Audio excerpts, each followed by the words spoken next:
We're in 1641. It's a golden age of sail. Trading is booming, and one company is ruling the seven seas, the Dutch East India Company. Among its fleet, one ship is known to be the fastest, the Flying Dutchman, captained by the fearless Hendrik van der Decken.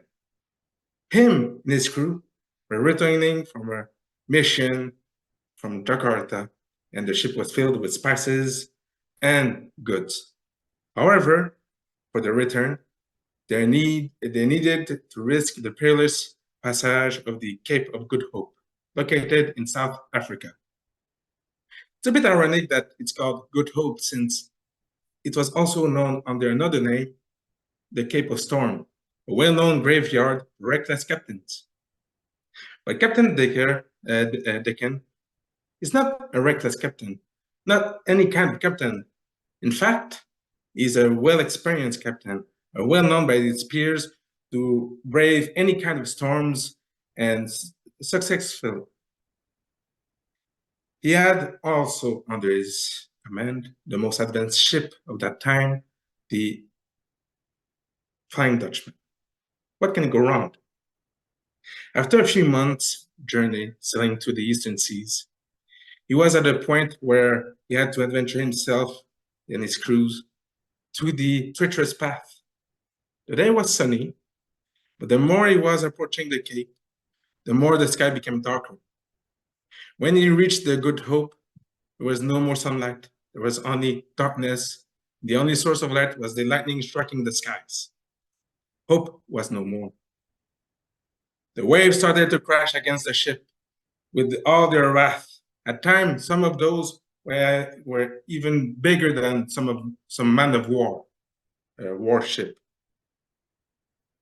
Chaos started to, and the screaming, not the screaming, sorry, the wind was screaming and the rain was pouring violently.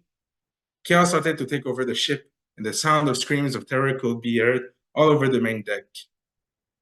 A thick fog started to form all around the ship. Undeterred by the storm, the captain kept sailing. The frightened crew approached the captain and asked if they could harbor before it gets worse. Some of them, filled with a glimpse of hope, could see on the horizon through the newly formed fog a bit of a land and something that resembled of a deck, a dock. So they were begging their captain to harbor and wait for the storm to pass. But in vain, despite the screaming, despite the begging, the captain's answer was a firm one, and he gave chills to the rest of the crew. He pointed his fist to the sky and said on top of his lungs, "I will sail around the Cape, even if it took me until Judgment Day to do it." While the moment he said those words, the sky became pitch black. The lightning was turning to red, setting the sails ablaze. The waves were getting bigger than the ship itself. The crew started to scream with horror, losing their minds as they were hearing voices of the damned and a dark voice come out.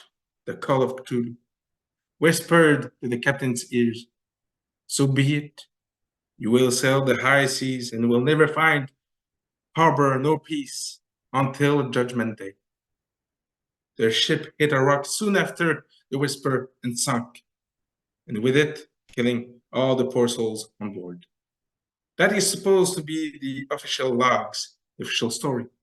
But in reality, the Flying Dutchman became the infamous ghost ship cursed to sail the seven seas forever. Until to this day, the most seasoned sailors can say the ship only appears when there's a storm, and that's a sign that a ship won't survive the tempest if they try to brave it.